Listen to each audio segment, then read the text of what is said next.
Que le très haut William Branham vous bénisse. Amen, amen.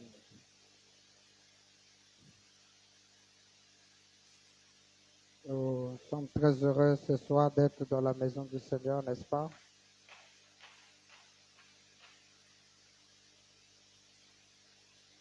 Nous allons nous lever pour commencer notre culte.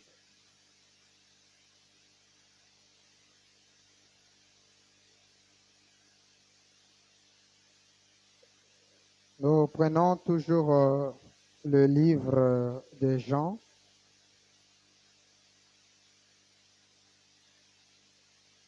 Jean chapitre 25.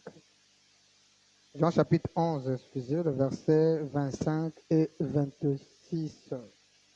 C'est 25 et 26.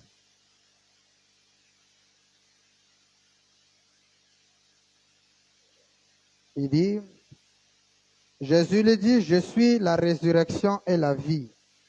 Celui qui croit en moi vivra quand même il serait mort. Et quiconque vit et croit en moi ne mourra jamais.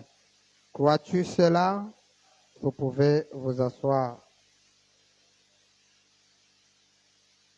Amen. Frère Briand, j'aurai besoin de toi.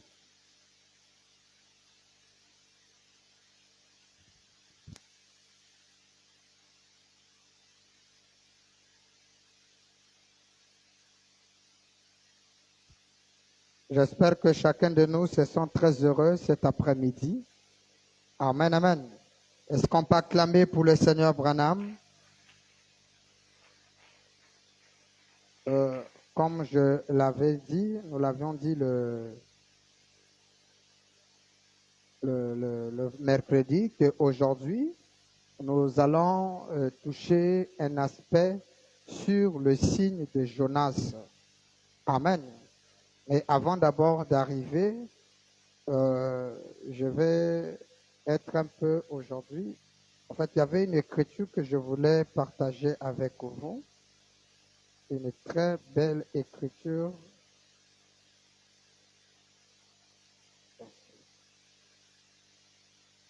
C'est une citation que nous avons partagée avec les amis ce matin.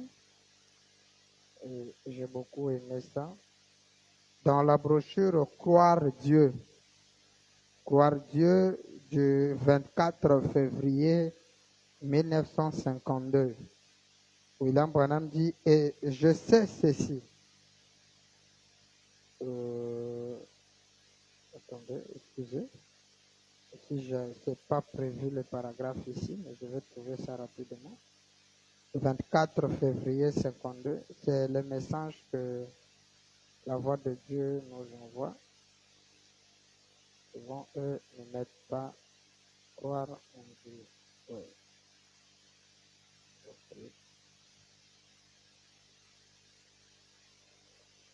William Branham dit quelque chose de très important que j'ai beaucoup aimé. Je voulais partager ça avec vous ici.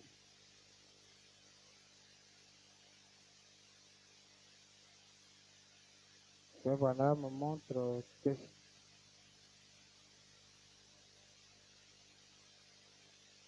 OK.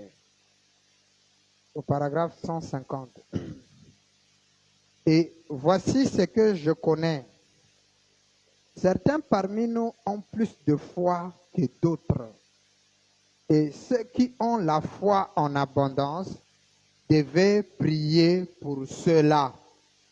Donc il y a deux types de gens. Ceux qui ont la foi et en abondance et ceux qui n'ont pas de foi. Maintenant, William Branham dit que ceux qui ont la foi doivent prier pour ceux qui n'ont pas la foi. Amen. Mais si vous ne menez pas le genre correct de vie, vous ferez mieux de vous tenir loin de cela. Amen. Donc, prier pour quelqu'un qui n'a pas assez de foi demande d'avoir une vie correcte. Amen. Si vous n'avez pas une vie correcte, Branham nous recommande de nous tenir loin de cela. Pourquoi? Il dit, le diable se moquera de votre prière. Amen. Le diable va se moquer de votre prière si vous n'avez pas, vous ne menez pas une vie correcte. Amen. Quelqu'un dit amen à ça? Et avoir une vie correcte ou mener une vie correcte ne peut pas se faire si au préalablement vous n'avez pas la vie en vous. C'est pourquoi il vous faut d'abord avoir la vie et vous mènerez, parce que l'homme ne peut pas mener une bonne vie si préalablement en lui il n'y a pas la vie. C'est-à-dire la vie donc qui est en lui là, c'est ça même la bonne vie. Amen. Parce que cette vie va lui conduire dans ce qui est droit et en accord avec la chose qui est en lui.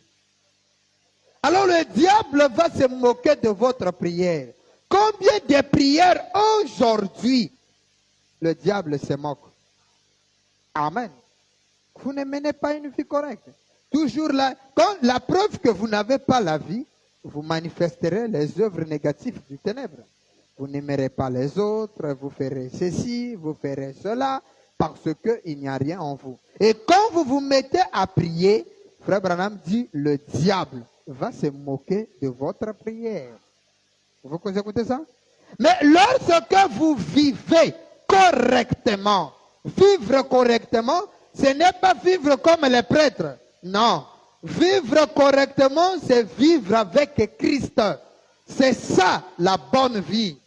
Et là, vous agissez correctement, que vous vous comportez correctement et que vous avez la foi en Dieu. Alors, Satan tremblera quand vous parlerez. Amen. Le diable, en fait, tremble quand il reconnaît la bonne vie en vous. Et ce qu'il y a la bonne vie, ce n'est pas les œuvres. Parce que Satan, dans son camp, il a des gens qui font de bonnes œuvres, plus que même les croyants. Mais ce que le diable reconnaît, c'est la vie correcte en vous. C'est-à-dire, il reconnaît Dieu en vous. Et quand vous parlez, le diable sait que c'est lui. Vous vous souvenez de cette fille de cheval? Ce n'est pas le problème de chasser le démon qui importe, mais c'est le problème d'avoir Dieu en vous. Parce que si vous n'avez pas Dieu en vous, mes frères, vous faites un travail inutile. Mais quand Dieu habite en vous, le diable, en fait, ce n'est pas vous que le diable voit. Il voit l'être qui vit en vous. Et le diable tremblera quand vous parlerez. Pourquoi? Parce que vos paroles seront appuyées par la force qui est en vous. C'est pourquoi, Frère Branham, la Bible le dit, que celui qui est en vous est plus grand que celui qui est dans ce monde. Donc, ce qui le rend plus grand, ce qui nous rend grand dans ce monde, c'est l'être qui habite en nous. Et le diable tremblera quand vous parlerez, parce que Dieu est tenu par un serment de prendre soin de cette prière. Dieu est tenu par serment de prendre soin de votre prière. Pourquoi? Parce que vous avez Dieu en vous. Vous menez une vie correcte, une vie droite, une vie digne de l'évangile. Amen, amen. Acclamons une fois le Seigneur William Branham. Bien. Comme je l'avais dit, nous sommes en train d'étudier aujourd'hui le dernier aspect sur le départ de William Branham ou encore la mort de William Branham. Mais nous avons dit qu'il y a un mystère autour de sa mort, d'où nous avons pensé le démontrer en 3 chapitres. Nous avons parlé de 3 aspects qui est l'aspect scientifique. Nous avons vu l'aspect glorifique. Et là, nous sommes en train d'étudier l'aspect prophétique. Amen. Et dans cet aspect prophétique, William Branham nous a fait comprendre quelque chose de très particulier dans le sermon intitulé « L'histoire de ma vie ». Je crois que c'est là où nous nous sommes arrêtés. Prêché en Suisse, à Zurich, le 26 juin 1955. L'histoire de ma vie du 26 juin 1955. Il y en a beaucoup, donc il faut prendre la date. Les histoires de ma vie, là, il a prêché ça beaucoup de fois. Et le monde n'arrive même pas à comprendre pourquoi un prophète va venir prêcher aux gens l'histoire de sa vie. Hein? Qu'est-ce que la vie de ce prophète a à voir avec le message? Mais c'est pour nous faire comprendre que le message en question là, c'est même ça sa vie. C'est pourquoi il est dit, quand les sceaux s'ouvrent, nous connaîtrons qui est Dieu, sa vie. Comment il vit, sa nature et consort. Donc il est obligé de nous étaler l'histoire de sa vie parce que l'histoire de sa vie fait partie de la parole. Et sa vie commence de la naissance. Donc je parle ici de sa vie terrestre sous forme appelée Branham. Elle commence le 6 avril. Amen. Le 6 avril. Et cette histoire continue jusqu'au 13 avril. Vous comprenez? Alors après le 13 avril commence notre histoire. Vous écoutez ça? Et nous aurons le temps d'en parler. Donc dans l'histoire de ma vie du 26 juin 55, le paragraphe 34, William Branham dit ceci. Quelqu'un me suit? Un jour, quand vous qui êtes ici en Suisse, vous apprendrez que frère Branham est rentré à la maison. Quelqu'un me suit? Il dit un jour, quand vous, paragraphe 34, vous qui êtes ici en Suisse, vous apprendrez que frère Branham est rentré à la maison. Est-ce que nous avons appris ça? Effectivement, la nouvelle nous est parvenue en date du 24 décembre. Amen. Le 24 décembre 1965 à 17h49. Vous écoutez ça? C'est la nouvelle nous est parvenue que William Branham est rentré à la maison. Voilà l'écriture de frère Branham qui se réalise. En lisant l'aspect prophétique selon Jean chapitre 5, 11, le verset, nous lisons plus 25 et 26. Elle dit, celui qui croit en moi vivra. Quand bien même il sera mort, mais il vivra. Donc, le croyant du Christ ou le croyant du Seigneur, ce sont des êtres qui vivent même étant morts. Alors, dans ce cas, nous allons plus loin pour dire, ce n'est pas vraiment ça la mort. Est-ce que quelqu'un est en train de me suivre? Parce que quelqu'un qui est vivant, vous ne pouvez pas le déclarer mort. Vous me suivez? Jésus dit, il est vivant. Et maintenant, là, frère Branham vient nous dire, un jour, si vous écoutez que je suis parti ou rentré à la maison. Voilà le terme que frère Branham utilise. Rentrer à la maison. Hein? Et c'est le langage même dans le troisième sacerdoce. Parce que ceux qui sont dans le troisième sacerdoce ont un autre langage. Vous comprenez? Donc, le 24 décembre, pour nous, c'est l'entrée de la maison. Et ce que nous appelons la maison, c'est une autre dimension qui est juste autour de nous. Parce que les saints sont ici sur la terre. C'est le 7e sceau qui vide le paradis céleste. La 6e dimension. Quand le 7e sceau est accompli, les saints n'attendent plus. Tous sont ramenés sur la terre. Quelqu'un comprend ça? Et quand ils descendent sur la terre, alors ils sont avec nous. C'est là où Frère Branham dit, un jour, vous allez découvrir. Parce que le Branham Tabernacle était dans l'ignorance. Amen. Il donne cette déclaration en 1965 dans la brochure Christ est révélé dans sa propre parole. Il dit, un jour, vous allez découvrir que quand vous allez au ciel, ce n'est pas en allant à des millions de kilomètres lunaires. Non. Mais quand vous allez au ciel, vous êtes juste ici. C'est ce que dit Frère Branham. Amen. Alors donc il dit, un jour, quand vous allez apprendre que le révérend Branham est rentré à la maison, virgule, Branham dit, ne pleurez pas. Oh, est-ce que quelqu'un peut dire amen? Ne pleurez pas. Bilelo ezate. On ne pleure pas quand on entend que Frère Branham est rentré. Mais que doit-on faire, Frère Branham? Tu ne seras plus avec nous. Que doit-on faire? Frère Branham dit, réjouissez-vous. Réjouissez. Quelqu'un écoute ça? Donc, soyez heureux.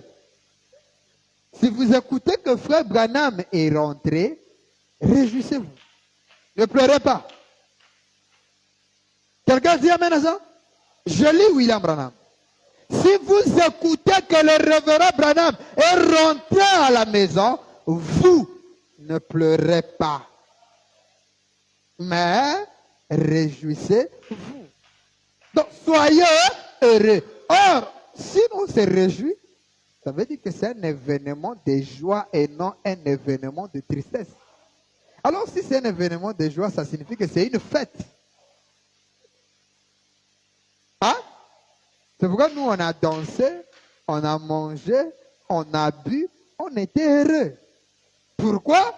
Parce qu'on n'avait même pas encore la citation là. Mais on a jubilé, on était heureux. Quelqu'un écoute ça?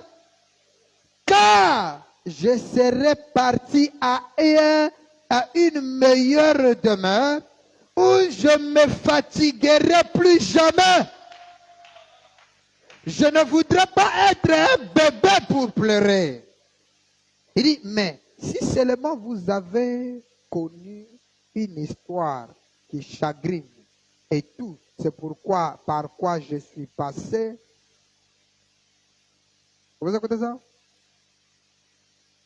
Pour apporter cet évangile aux gens. Vous comprenez pourquoi aujourd'hui je peux pleurer. Donc pourquoi je pleure? Je voudrais voir les gens être sauvés. Voilà le souci qui fait pleurer Frère Branham. Ce n'est pas qu'il est mort, non. C'est voir les gens être sauvés. Donc, ce qui devait en réalité te faire pleurer, c'est quand tu vois les gens qui ne sont pas sauvés.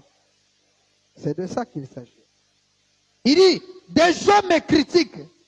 Je les aime de toute façon. Que Dieu nous aide à les aimer vraiment. Ce n'est pas facile. Être critiqué et aimer la personne. Que Dieu nous aide. Il dit, je voudrais les voir être sauvés aussi. Même ceux qui nous critiquent là, il faut leur souhaiter le ciel.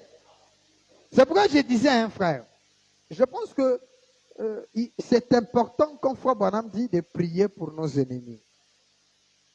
Parce que en priant pour eux, et Frère Branham dit, ne priez pas d'une manière égoïste. Notre prière devait être que Seigneur, fais leur grâce. Hein? De comprendre. Inonde-les d'amour. Parce que si l'amour habite leur cœur, ils ne feront jamais du mal. Mais si vous voyez quelqu'un vous faire du mal, c'est parce que l'amour n'a pas encore pris place en lui. S'il parle mal de toi, je vous assure, quand quelqu'un parle mal de toi, vous restez calme. Aimez la personne. Il t'injurie, il te détruit. Toi, à ton tour, ne le fais pas. Quand tu le vois, dis-lui, sœur, Dieu te bénisse. Comment sœur? Ah, sœur, moi je t'aime beaucoup, hein. Il est conscient. Elle est consciente que toi, tu es au courant que elle t'a détruit. Elle te fait du mal. Toi, celui-là, Dieu bénisse. Comment? Son teint, ça va? Ah, Dieu bénisse. Toi, madame dit, si tu as le courage pour parler, parle là. Mais si tu n'as pas de force pour le faire, prie pour elle et n'en parle à personne. Regardez, fois, madame dit, les gens me critiquent, me haïssent. Mais je prie pour eux, pour qu'eux aussi soient sauvés. C'est pas facile. Je ne voudrais pas, je dois prêcher l'évangile. Un jour, ça sera terminé. Je ne suis plus un jeune homme. J'ai 46 ans. Je ne sais pas combien de temps il me reste. Mais avec l'aide de Dieu, je m'en tiendrai à sa parole. Et je proclamerai la vérité. Je prêcherai l'évangile jusqu'à ce que Jésus vienne. Ou que la mort me libère. Puis, je rentrerai à la maison porter la couronne. Car il y a une couronne pour vous et moi. Quelqu'un écoute ça? Il y a une couronne réservée. Amen, amen. Donc, quand Frère Branham part, nous devons faire quasiment très attention. Il dit, soyez heureux, ne pleurez pas. C'est pourquoi, or, dans tout type de mort, dans tout mort, il y a la douleur. Frère Branham dit, la séparation entraîne toujours des douleurs. Mais là, Frère Branham nous interdit d'avoir la douleur. Mais c'est parce que ce n'est pas une séparation. Mais finalement, qu'est-ce? Mais c'est une loi. Chaque séparation, a dit Frère Branham, entraîne la douleur. Mais comment nous, on va manifester notre douleur? Toi, tu nous dis, pas de douleur. Pas de douleur, soyez heureux. Ça veut dire que ce n'est pas une séparation. Quelqu'un écoute ça? Alors, si ce n'est pas une séparation, ça veut dire que ce n'est pas une mort. Parce que mort veut dire séparation. Est-ce que quelqu'un peut dire Amen? Amen. Est-ce que vous me suivez attentivement? Si tu sens sommeil, va laver le visage. Ou bien tu te mets un peu debout, frère Freeman, pour essayer un peu. Parce que c'est quand il y a le sommeil que le bon truc sort. Et le bon truc qui sort là, c'est souvent ça soigne l'âme. Et le sommeil, ce n'est pas un démon. Le sommeil, c'est naturel. Tout être humain qui a subi une fatigue doit, c'est pas le frère là des démons, il a là qu'en église. Non. Et parfois le frère, c'est un scabien. C'est un garde de sécurité. Il ne dort pas la nuit, il doit éveiller. Et quand il vient à l'église, il somnole parce qu'il est immobile, il ne bouge pas. C'est pourquoi il faut bouger un peu. Amen. Tu te mets un peu debout, un petit. C'est pour évacuer un peu le sommeil. C'est naturel. Il y a des gens qui n'ont même pas dormi la nuit. Parfois, l'enfant a dérangé, le mari a dérangé, la femme a dérangé. Il y a eu un accompagnement des voisins ont dérangé. Parce que les voisins aussi dérangent. Mais oui, un voisin peut être enceinte. Il a besoin de ses voisins. Donc, vous avez pris le voisin, ou soit il est tombé malade, il fallait, toi, en tant que voisin de la parcelle, les accompagner jusqu'à l'hôpital, rester là-bas. Donc, vous êtes revenu qu'à 5 heures, tout sommeil dans ta tête, tu es allé au boulot, tu n'as même pas pu te reposer. Donc, tu vois, c'est naturel. Parfois, il y a des démons, il ne faut pas condamner pour rien. C'est naturel, tu sens sommeil, tu te lèves un peu, tu fais un peu de son pas. Amen dans l'église. Tu es libre. Eza prison te kendengo vandi wana tina la fa vandaga au côté le manayo. Tu peux venir même t'asseoir ici là pour suivre. Ça dépend. Hein? Quelqu'un écoute ça? Revenons sur notre église. Donc, ce n'est pas une séparation. Parce qu'une séparation entraîne de douleur. Mais là, on ne nous dit pas de douleur. Alors, si ce n'est pas une séparation, ça signifie que ce n'est pas une mort. Alors, si ce n'est pas une mort, Branham doit nous dire. Amen. Encore histoire de ma vie. Maintenant, là, c'est notre date. Là, maintenant, nous sommes aux USA.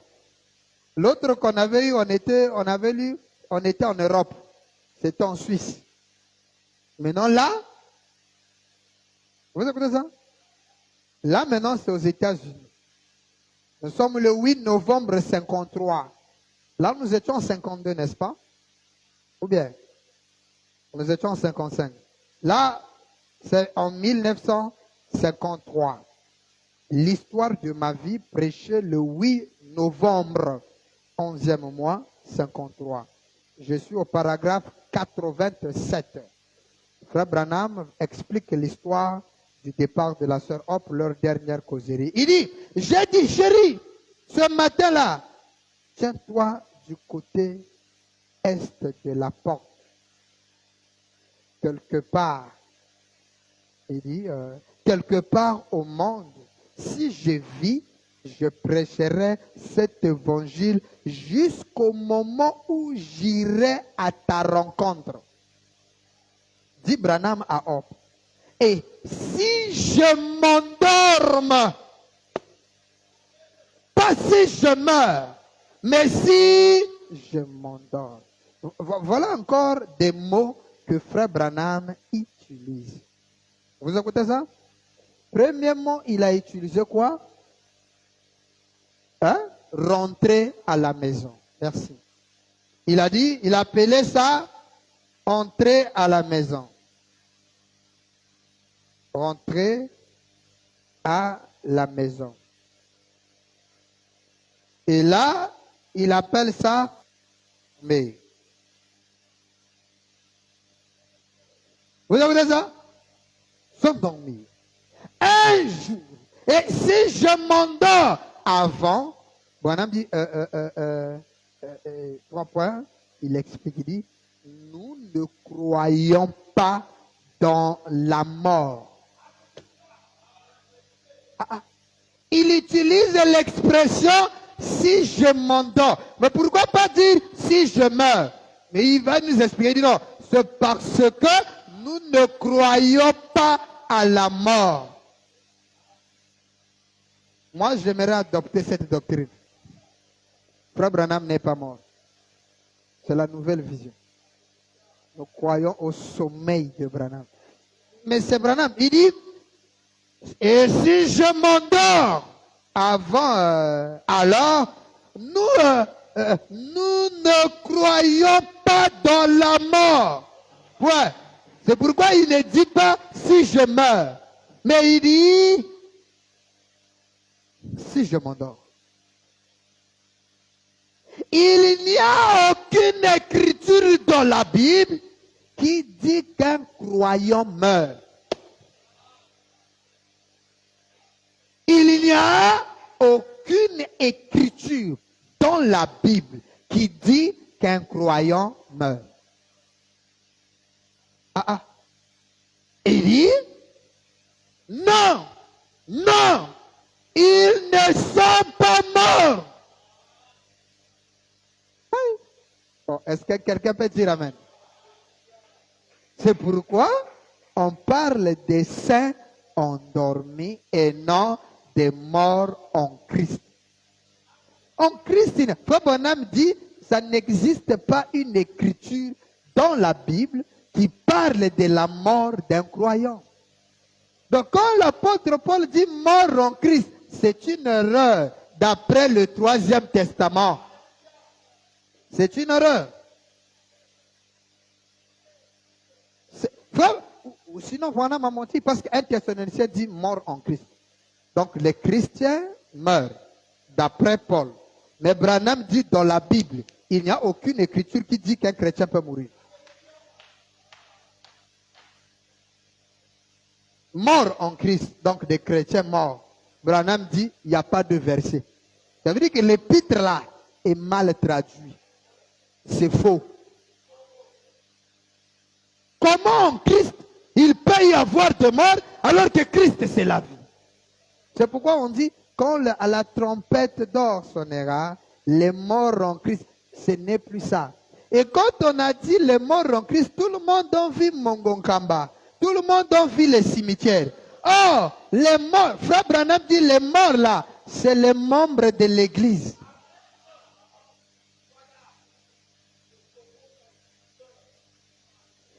Quand Branham, qui est l'archange, sonne la trompette, ce n'est pas le fanfare. La trompette, c'est un message.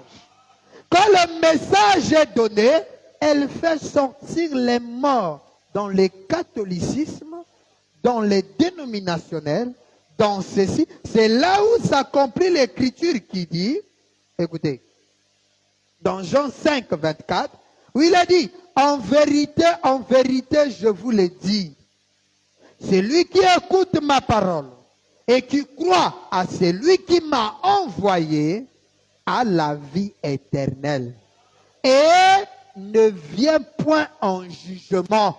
Donc pendant qu'il y aura le jugement, le croyant du Christ n'y passera pas.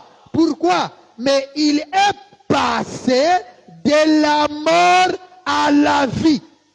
Donc, quelqu'un qui croit en Christ a déjà traversé le gouffre qu'on appelle la mort. Là, maintenant, il est vivant. Comment allez-vous encore le faire mourir? C'est pourquoi Frère Branham dit, Branham ne peut pas mourir parce qu'il était mort déjà il y a quelques années. Lisons un peu ça rapidement et nous allons revenir dans notre écriture sur l'histoire de ma vie. Je crois que c'est le conflit de Dieu entre Satan. Le conflit de Dieu. Le conflit entre Dieu et Satan. Amen. C'est un passage très important qui est aussi beaucoup utilisé par nos frères, notamment qui avaient compris le mystère de la glorification du corps, ainsi que du mystère de l'aspect prophétique. Le conflit de Dieu entre Satan. Nous sommes le 31 mai 1962, le paragraphe 34 et 35. Écoutez. Un de ces jours, on vous dira, Frère Branham est mort. On vous dira, Frère Branham est mort. Il dit, n'en croyez rien. C'est Frère Branham. Pourquoi? Il dit, Frère Branham ne peut pas mourir. Vous voyez, c'est vrai, je ne peux pas mourir, je suis déjà mort. Oh, comment ça, Frère Branham? Il dit, par contre, William Branham est mort il y a longtemps, une trentaine d'années ou plus, environ 32 ans. Je prêche depuis environ 32 ans. Donc, même avant ça, il était mort. Mais maintenant, c'est une nouvelle créature. C'est le corps glorifié en action. Il dit, Russell crèche une nouvelle créature. Ce n'est plus le petit garçon qui faisait les 400 coups là-bas, au-dessus des corridors. Orman Neville n'est plus le petit garçon qu'il était. Le frère Riddell n'est plus le petit garçon qu'il était, vous savez. Et frère Jackson, tous les autres, ils ne sont plus ces individus-là. Vous tous, frères et sœurs, nous ne sommes plus les gens que nous étions. Nous sommes des nouvelles créatures, des nouvelles créations. Amen. Bon, nous sommes une nouvelle race, une nouvelle création grâce à la parole. Et quand l'archange que Branham a sonné de la trompette, nous qui étions morts dans le catholicisme, dans les dénominations, nous avons écouté la voix de l'archange et nous sommes sortis. C'est pourquoi Frère Branham dit, la résurrection là qu'on parle, il dit c'est la sortie des dénominations. Quand quelqu'un sort d'une dénomination, il est ressuscité. Il est vivant. Alors comment pouvez-vous... C'est là où Frère Branham dit, dans la Bible, aucun croyant, vous pouvez prouver qu'il meurt. Le croyant ne meurt pas. Il dit, non monsieur, non, non, ils ne sont pas morts. Et alors j'ai dit, si je m'endorme, je serai là à tes côtés dans la tombe. Et ça s'est accompli. Amen. Il est avec sa femme dans la tombe. Regardez le jour qu'on enterre Frère Branham ici, là. On a pris Méda, on a poussé la dalle, là. On a creusé, on a mis Méda dedans. Vous savez que Méda, on les a enterrés ici. Oui. Méda et Frère Branham ont la même pierre tombale. On a poussé la dalle, on a creusé un peu, on a placé le cercueil, on a remis la terre et on a repoussé la dalle. C'est le mystère du roi. C'est pourquoi je vous avais dit que Frère Branham est un Africain. C'est les Africains qui ont construit les pyramides. Les premiers pharaons étaient des Noirs. Et dans la logique des principes des pharaons, on doit enterrer la reine dans la pyramide du roi. Dans la pyramide, il y a la chambre du roi et la chambre de la reine. Donc quand une reine mourait, on l'enterrait. La pyramide était les tombeaux de rois. Quand les rois mouraient, avant même de mourir, quand on le sacre roi, le roi fait déjà construire sa tombe, c'est-à-dire la pyramide. Et dedans, on met la chambre du roi, la chambre de ses biens, la chambre des richesses, et il y a la chambre de la reine. Donc quand le roi meurt, on le place dans la chambre du roi, dans la pyramide. Et si la reine meurt, la reine aussi, on lui a introduit dans la même pierre tombale. Oh, le message est merveilleux. Et comment les gens ne voient pas le nouveau pharaon aux États-Unis? Le pays qui est appelé Égypte et Sodome dans le langage spirituel, c'est les États-Unis. Et l'Égypte, c'est l'Afrique. Amen. J'ai dit, mais si ce n'est pas le cas, je serai quelque part dans le monde entier de prêcher l'évangile. Et je réunirai les enfants, ou bien c'est toi qui les réunirais. Ça veut dire si je vais avant toi ou toi je vais avant moi. Il dit, et vous vous tiendrez du côté est de la porte. Lorsque tu verras Abraham, Isaac, Jacob et les autres venir, je serai là. Vous écoutez ça? Nous ne croyons pas à la mort. C'est pourquoi il utilise le terme s'endormir. Or, quand quelqu'un s'endort, il n'est pas mort. N'est-ce pas? Mais on peut, les autres disent que, ah, et pourtant c'est une mort, hein? Quand on dort là, vous savez que c'est un type de mort. On n'est pas conscient. La conscience est endormie, est engloutie, et c'est le subconscient qui réagit. Quelqu'un comprend ça? Tu ne connais même pas ce qui se passe la nuit. Tu ne fais que vociférer dans le drap, sortir, c'est pas quoi, tout ça là. Tu dors. Mais tu vis. Quelqu'un peut venir voir. On peut même t'arranger, te faire comme ça là. Ah, le gars. Ah, souvent quand on vient voir les... là, il est parti. Bouge, je me révèle. Il dort. Maintenant, Frère Branham dit, le jour où on écoutera qu'il est rentré à la maison, ça ne veut pas dire qu'il est mort, mais il dort. Suivez-moi bien, je vais doucement afin que je vous fasse déposer la doctrine une fois pour toutes. Alors, la personne, Frère Branham n'est pas mort, ça veut dire que là, il est en train de dormir. Alors, s'il dort, on doit le réveiller. Mais le réveil là, ce n'est pas nous qui allons le faire. Il a la capacité de se réveiller lui-même. Depuis de son vivant, quand il dormait, on ne le réveillait pas. C'était lui-même qui se réveillait. Et ce réveil-là, c'est ce que nous appelons résurrection.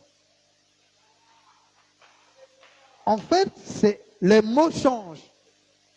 Là où on disait la mort de Frère Branham, on dit le sommeil de Frère Branham. Là où on dit la résurrection de William Branham, on dit le réveil de Frère Branham. Est-ce que vous saisissez? Là où on dit il est entré, il est mort, nous on dit non, il dort. Frère Branham est ressuscité. Frère Branham s'est réveillé. Là, ça devient fort. Bon, pasteur, donc vous voulez dire? Oui, je voulais dire ceci. Que quand Frère Branham était alité dans le cercueil, il était vivant. Pasteur, comment ça? La science a prouvé qu'il est mort. Mais comment vous dites qu'il est vivant? Oui, il est vivant. La science n'a pas tort. La science a dit qu'il est mort parce que d'après leur étude scientifique, la vie humaine se limite à tel signe clinique et à tel signe clinique quand cela n'est pas sur place. Le battement de cœur n'y est pas, plus de respiration, pas d'époux. La science médicale a raison de dire que Frère Branham est mort. Nous ne le condamnons pas, nous disons Amen. Maintenant, quand on arrive dans l'aspect prophétique nous ramène dans la prophétie. Or, dans les prophéties, quand nous prenons les prophéties de la parole, William Branham dit que chaque prophétie a toujours double application. Il faut bien me suivre. Alors, si tu ne me suis pas, tu me crois par enthousiasme, un jour tu vas renoncer à ce que tu crois. Parce que beaucoup m'ont cru par fanatisme, mais ils n'ont pas cru ma doctrine. Ils m'ont cru moi par fanatisme. Oh, Bill, c'est un bon. Donc même si je dis manger caca là, mange sans hésitation, parce que Bill est bon. C'est pas ça. Je veux que vous me croyiez. Quand je répète, Frère Branham, pour que même si tu sors de cette église, tu gardes les principes de la parole, parce que ce n'est pas l'église qui sauve, mais c'est la foi en ce que vous croyez être la vérité. Parce que si tu fuis l'église, tu iras dans une autre église, c'est comme disait le langage souvent avait un frère qui disait, ah, moi je vais changer d'église pour aller un peu bien. Si tu changes d'église, tu ne fais absolument rien. Au seul cas, Bouzo Bangando, tu fuis la pluie pour aller rentrer dans l'eau. Tu es conscient. Est-ce que toi, tu fuis ce que Bill fait ou toi, tu fuis la parole? Si tu fuis ce que Bill fait, ça veut dire que tu es ici à l'église à cause de Bill. Alors là, je t'informe que tu vas nous quitter. C'est pas ça, Freddy.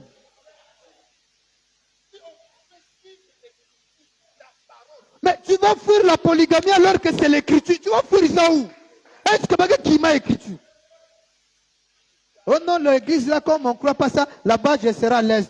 Ça signifie qu'en toi, je pèse bien mes mots. Ça signifie qu'en toi là, tu n'as jamais été fils de Dieu.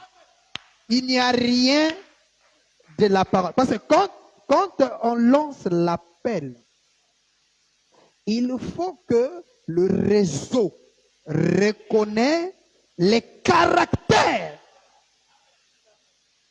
du composant de numéro que l'autre possède. Si tu as, moi j'ai ma solo RTL, je ne pourrai jamais atteindre MTN parce qu'on me dira, vous n'avez pas assez de crédit pour appeler cette personne. Pourquoi? Parce que la personne utilise une fréquence différente. Amen. Tu me suis?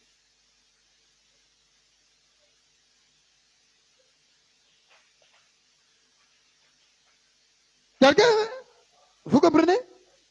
Alors, si toi tu as Branham, frère Branham dit la profondeur appelle la profondeur. Si toi tu as la profondeur de Dieu en toi, quand on prêche la parole, frère Branham me dit, la deuxième alliance, toi ne te kozala, je vous ai toujours dit ça. Bozalaka fanatique yangate. Kozala fanatique ya pasteur te. Faut pas venir ici à cause de Bill. Un jeune garçon bien, il est élégant, il a un bon langage, il parle bien, il connaît le message, il est jeune, compréhensible, gentil. Sauf Billy en haut. Tu seras déçu. Ne venez pas à l'église à cause du pasteur, mais venez à l'église à cause de la parole. Ce qui fera que le jour-là, tu viendras me voir, dire, pasteur, je t'aime tellement. Mais moi, je suis ta brebis à cause de la parole. Mais ça, ce que tu fais là, ce n'est plus la parole. Alors, à cause de la parole, tellement que je t'aime, je ne peux pas continuer à rester là où la parole est brisée. Je préfère me tenir à l'écart, te laisser continuer dans ta vision.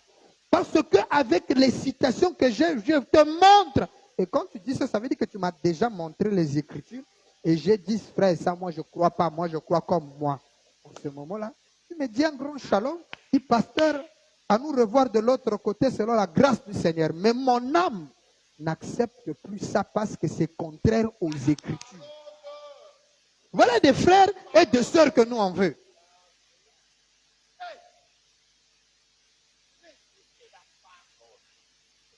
Frère, même si je te donne l'argent, même si tu es ma femme, quand les intérêts de la parole, parce que le mariage de fils de Dieu, c'est au nom de Dieu. Hein. C'est dans la parole qu'on s'est marié. Aussi, n'était pas le message, je crois que là, moi, je devais aller presser de mettre une femme dans la maison. Mais c'est la parole qui oblige, il faut faire ceci, il faut le faire des histoires. Donc, on est basé, c'est pourquoi Frère Branham dit, le mariage doit réunir la femme, l'homme et Dieu. Donc, Dieu doit être là. Maintenant, si Dieu n'est plus là, Frère Branham dit, c'est pas un mariage. Quelqu'un écoute ça? Donc, il faut me suivre en vertu de comprendre les Écritures. À tel point que là où tu ne comprends pas la citation, tu viens me voir pour me dire, pasteur, là, je n'ai pas compris. Peut-être que je te donnerai une écriture encore plus claire qui te fera comprendre. C'est là où j'ai dit qu'il est difficile qu'un croyant dans cette église sorte ici à cause de la parole. Permettez-moi de vous dire, tout ce qui sort de cette église ne sort pas sous les principes de la parole. Il sort à cause du charnel. Soit il voulait la chair, soit il a une conception que moi je n'ai pas. La preuve en est qu'il ne me dira pas ça ouvertement. C'est dehors qu'il va raconter. Mais un frère me dit tel monde les écritures, pasteur me dit tel à cause de ça, frère Branham dit ça. Et puis met ça à l'orgueil, maison frère, de toutes les façons, c'est moi le pasteur, je suis plus puissant que toi. Si tu veux pasteur de l'église, le jour que je ferai ça, je préfère aller faire mes champs au village. Je suis fort en champs. Moi, je peux faire mes champs. Je fais la pêche, je vais même chez Freeman là-bas, je fais ma pêche là-bas, tranquille. Et je vais bien nourrir ma famille. Je préfère ça, on ne blague pas avec la chair. On n'est pas ici pour s'amuser. On est ici pour la parole. Et la parole, c'est Frère Branham me dit. Est-ce que vous m'avez compris? Je répète encore. Kozala fanatique, il y a pasteur T. Zala fanatique, il y a liloba oezo bimana pasteur. Si tu es fanatique de moi là, aïe. Un jour, tu vas dire, bon, pourquoi Sambil n'a telle l'église? En tout cas, frère, les gens qui ont Sambil, moi, paie mes quotas. Tu n'as pas la parole en toi, on répète la parole. Parce que les doctrines que tu fuis ici, là, nous, Dieu nous a fait la grâce. Je dirais dans le monde. je suis suivi en direct dans le monde. Je suis l'un des pasteurs. Je ne sais pas ceux qui sont cachés. Je suis l'un des pasteurs où tous les jours, Dieu me révèle des choses que dans le message, on ne croyait pas. J'ai une conception des choses qu'on ne trouve rarement. Et c'est différent de la tendance moderne. Et du coup, si tu fais ça aujourd'hui, tu vas dans une autre église. Un jour, quand on atteindra notre niveau, il va croire ça. Il te sera difficile de venir te repentir. Mais d'ailleurs, quelque temps, on a suivi ça, non? Quand nous avons prêché Dieu dans la chair humaine, Dieu, Branham dans l'homme, on a dit, bon, Branham est Dieu, il est Dieu, d'accord. Maintenant,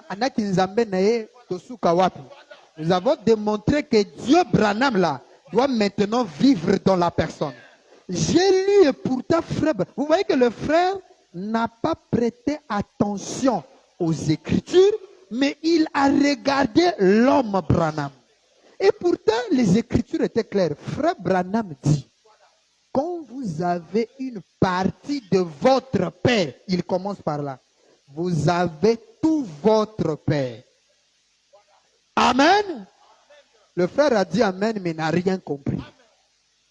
Quand frère Branham dit ça, est-ce que quand on tue ton père, c'est toi qu'on va tuer? Mais pourtant, on a dit que tu as tout ton père. Maintenant, il descend. Branham dit, si vous avez une partie de Dieu, vous avez tout Dieu dans la plénitude. Maintenant, moi, je dis, moi, Bill, en vertu de cette écriture, puisque j'ai une partie de Dieu en moi, Branham dit, j'ai la plénitude. Alors, Église, croyez-vous que moi, Bill Branham, j'ai la plénitude? Ah, mais lui, il n'était pas content. Il a dit, comme il venait à l'église pour le pasteur, pour un motif qui était faux, l'écriture l'a échappé belle. Il a écrit une lettre, il dit, pasteur, je sors de l'église parce que toi, tu te fais Dieu. Moi, mon Dieu, ce frère Branham, c'est pas toi. Et pourtant, après là, j'ai dit, bon, chantons le Seigneur. William Branham, c'est Dieu. Le gars est sorti. Il est allé dans les églises, même qui sait que celui-là est contre Bill. Il va là-bas. Il dit, frère, tu avais raison. Bill, regarde. Comme nous ne sommes que Vandam secret. Quand tu viens avec moi, je n'ai pas de secret. Je te dis, j'ai dit tout. Et ce que je dis là, je me bats que ce soit l'écriture. Il a raconté dans la vie. Les gens venaient me dire, j'ai dit, ah, c'est pas grave. Bisous, mais ça n'a déjà, on a bisous, ça n'a pas cicatrice trop. Les gens nous font trop du mal, les gens parlent mal de ça, mais on s'en fout de ça. Quelques mois plus tard, on l'a invité à venir prêcher ici. Et quand le gars revient, d'abord, avant ça, il vient me voir à la maison. Ah, Dieu te bénisse, pasteur. Je dis, oh frère, je l'embrasse. Là, il était étonné que moi, je l'embrasse. Il dit, mon frère, Meda, Jules, hein? Non, lui, c'est un pain. Est-ce que le frère, le pain, c'est vrai? Bon, ajoutez-le 2 pains. Frère, allez, assis, saluer. Comment, pasteur, parce que j'avais parlé mal de toi. Je dis, oh frère, si je te dis que je t'ai pardonné là, je te mens. Je t'avais déjà pardonné dès le premier jour. Dès le premier jour. Ce qui m'a étonné, c'est qu'il fallait que tu viennes me voir quand on parle. Toi, tu m'écris une lettre, tu me mets dans le panier d'offrande. J'ai vu un ministre qui était venu à l'église. Je dis, bon, comme c'est une dîme, laisse-moi ouvrir pour prendre de l'argent. N'a foutu la monnaie, dit, n'a foutu la ligne. Papier ministre. Double recto verso. Ah, frère, mais c'est quoi ça? J'ai dit, oh, mais tu sais, là où tu m'as détruit là, tu as montré que tu suis faux. Maintenant, quand ils te verront avec moi, ils vont se dire, oh, mais le gars a dit que le mec est faux. Comment se fait-il qu'il se retrouve encore avec le gars? C'est pourquoi ceux qui m'ont tassé le mabe, yoko pupanayote, qui a maîtrise. Pasteur Bill Azamotomabe, Pasteur Bill Azaboy, Ngabutu Nanzimagananga, Azamotomabe, Allah la kabaser na église, Ataka baser bazem, Wana bisu tout Nzimaganabis. C'est là où j'ai dit à quelqu'un, maman, tout ce que tu dis là, j'accepte tout, j'assume. Un pasteur n'est pas là à se défendre. Je veux me défendre en vertu de quoi? J'accepte tout. Mais l'avenir nous donnera raison. Il y a ces deux choses, ça ne sert pas de se défendre. Regardez, il y a un homme, j'ai suivi une émission, on l'a accusé de viol. Et il a fait près de 40 ans en prison. Vous savez que la dame qui l'accusait de viol commençait à mourir. Il appelle sa maman, il dit, maman, je fais ni mettre quelqu'un en prison pour rien. Il dit, quand j'avais tel âge, je me souviens à 15 ans, j'avais dit qu'un monsieur m'avait violé. C'était un mensonge. Il ne m'avait rien fait. Là, je commence à mourir. Je ne peux pas aller avec ce fardeau. Vous savez que quand le juge fait sortir le monsieur, c'était un vieux. Heureusement que dans l'état là, la peine de mort n'était pas chose. Donc, on l'avait signé à vie, la prison. Quand le monsieur la sort, t'as la barbe, hein, papa?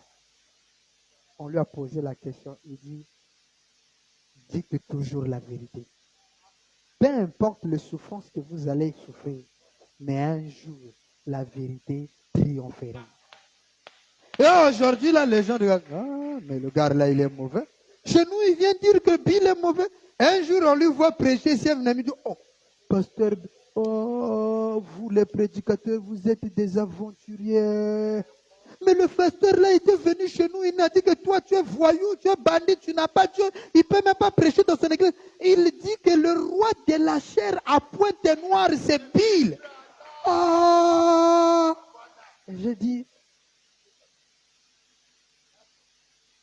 quand quelqu'un te fait du bien là, il ne faut pas effacer le bien qu'il t'a fait à cause d'une petite erreur. Vous écoutez ça? Donc, suivez-moi en vertu de la parole. Je vous dis la vérité, hein, vous ne trouverez pas des pasteurs qui vous diront ça. Hein. Tous les pasteurs veulent amener les gens sous leurs pieds.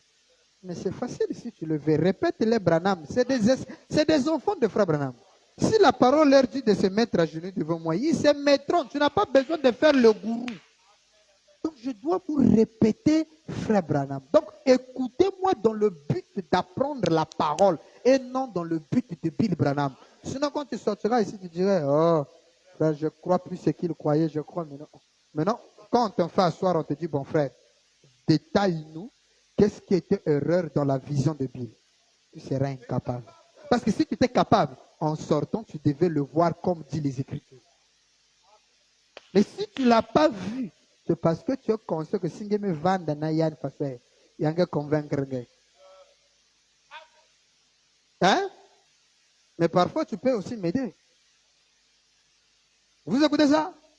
Est-ce que vous me suivez bien? Parce que là, si j'ai pris cette parenthèse, parce que je suis en train d'introduire une autre façon de voir. Longtemps, nous avons cru que frère Branham est mort. Là, je suis en train de vous apprendre une nouvelle chose dans notre doctrine. Donc, la doctrine est en train de subir une modification. Il faut que tu me suives attentivement. J'ai dit ceci. Dans l'aspect scientifique, selon la science, frère Branham est mort, nous disons Amen. Parce que ça réalise le côté physique.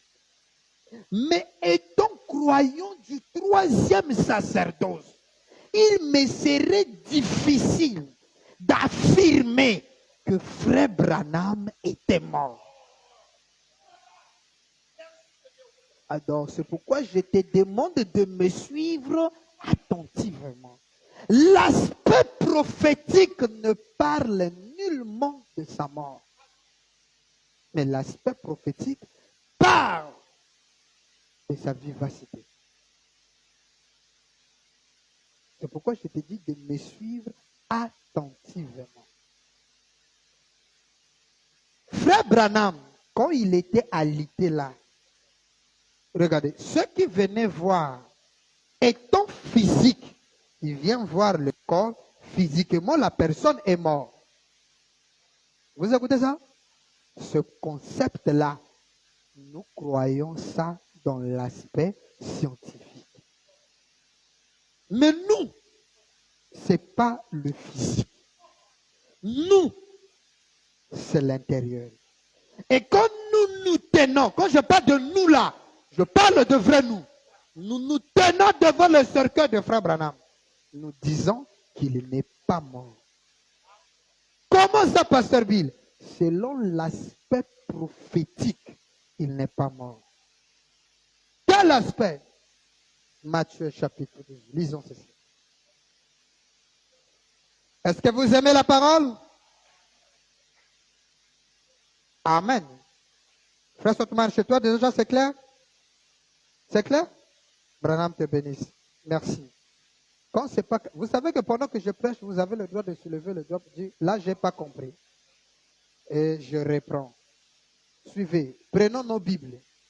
C'est l'aspect prophétique, donc c'est les prophéties. Matthieu chapitre 12, le verset 38 à 40. La Bible dit, alors quelques-uns des scribes et des pharisiens prirent la parole et dirent, Maître, nous voudrions te voir faire un miracle. Quelqu'un me suit? Il demande à qui? À Jésus. Il demande à Jésus de leur faire un miracle. Quelle est la réponse que le Christ donne? Il dit, verset 39, il leur répondit, une génération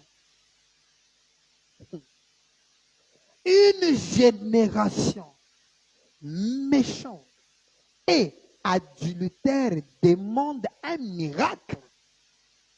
Il ne lui sera donné d'autre miracle que celui du prophète Jonas. Est-ce que quelqu'un m'écoute? Oh, je me sens bien. Quand vous avez une génération méchante et adultère, cette génération-là ne voit qu'un seul signe. C'est miracle. Ils n'ont qu'un seul miracle. Oh, qu'est-ce qu'on appelle le miracle? Le miracle, c'est l'incroyable, mais vrai. C'est ça le paradoxe. Donc, l'incomprise. Démontre-nous un miracle. Jésus dit, ah bon, une génération méchante et adultère demande un miracle. Il dit, il ne vous sera donné qu'un seul miracle. Donc, il n'y a pas deux, il n'y a pas trois, il y a un seul miracle. Et quel est le miracle? C'est le miracle du prophète Jonas. Mais qu'est-ce qui est arrivé avec Jonas? Est-ce que nous sommes...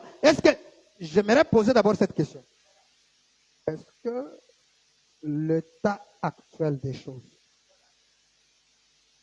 ou encore dans ce 21e siècle, est-ce que la condition méchante et adultère du monde existe? Ou encore, vivons-nous dans cette génération qui est méchante et adultère? Jonas. Qu'a fait Jonas?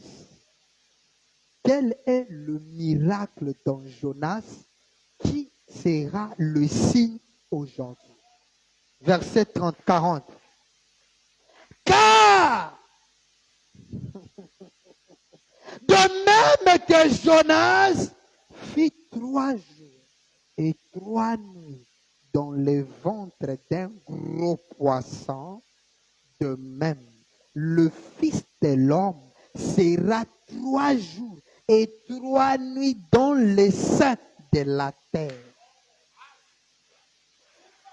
Est-ce que quelqu'un comprend ça? Amen. Le mystère de Jonas. Quelqu'un écoute ça? Jonas.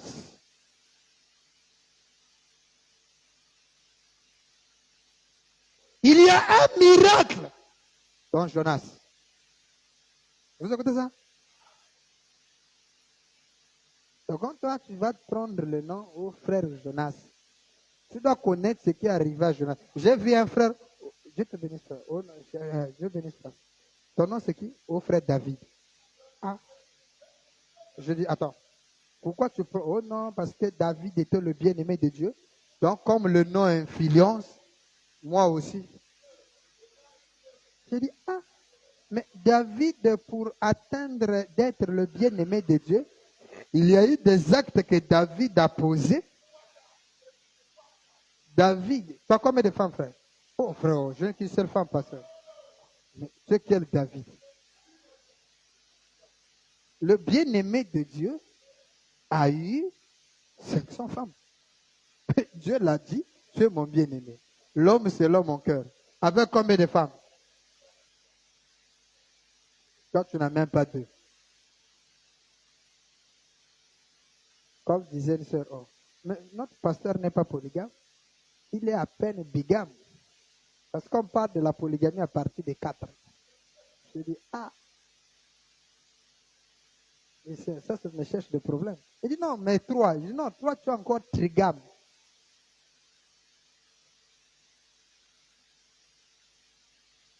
Vous écoutez? Jonas, quel est le miracle dans Jonas? Le miracle, ce n'est pas le fait d'aller à Ninive ou à Tarsis.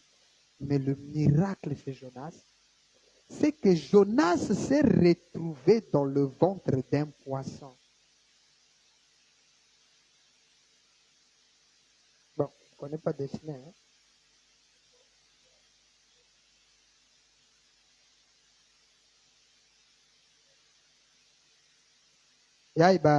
Ça, c'est les écailles. Hein? Maintenant, Jonas s'est retrouvé dedans.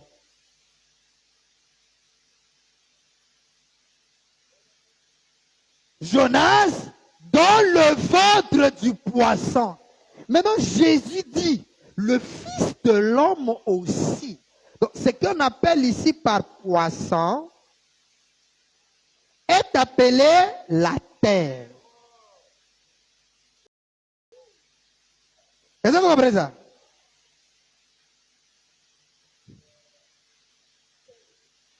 Vous comprenez? Voilà le miracle de Jonas. Or, quand Jonas, on l'avale dans un poisson, tous les gars qui étaient là ont dit quoi? Jonas est... Suivez-moi attentivement. Ça, c'est l'aspect prophétique. C'est une promesse que le miracle de Jonas doit apparaître. Frère, biso toke la mer. Hein? Toke na la mer. Tout le monde est balayé la côte. Nga kwe mai. Baleine à monene. Tout le monde baleine. Ou bien mbisi à monene. Et du et kange wu. Et mininga et ke. Bogolobanin. Pasteur, parce que dedans là, il y a l'estomac du poisson, on va m'écraser, je vais mourir. Mais le miracle, c'est que tout le monde a dit, ah, le garçon là est mort, ah, le garçon. Et regardez, hein, qu'est-ce qu'il dit? Il dit au garde du bateau, liez-moi les mains et liez-moi les pieds. Que veut dire les mains? Il ne peut plus travailler. Que veut dire les pieds? Il ne peut plus marcher. Ça veut dire que le souffle de vie est bloqué. Le cœur ne bat plus. Est-ce que vous avez arrêté tout? Oh oui. Bon, maintenant, jetez-moi dans l'eau. La terre le reçoit, qui est le poisson, bat. On va dire quoi? C'est fini, il est mort. Et n'oubliez pas que chez eux, Jonas était parti, il ne reviendra plus. Mais quelque part chez les gentils, quelque part chez les gentils, à Ninive, Jonas est apparu. Mais là-bas, Jonas est mort. Il pleure Jonas.